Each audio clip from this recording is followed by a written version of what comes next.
today. Okay. Now I am inviting the people to who are going to start your pledge, making pledge. Let us all stand straight for making the pledge. பாதுகாப்பதற்கும் உறுதியுடன் தீர்மானித்துள்ளோம். நீதி, சமூக, பொருளாதார மற்றும் அரசியல் சிந்தனை, வெளிப்பாடு, நம்பிக்கை மற்றும் வழிபாட்டின் சுதந்திரம்,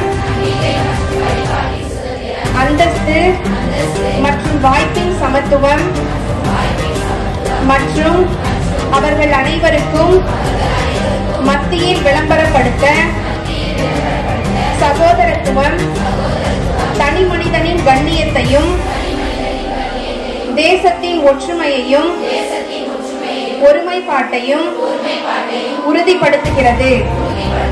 1949 ஆண்டு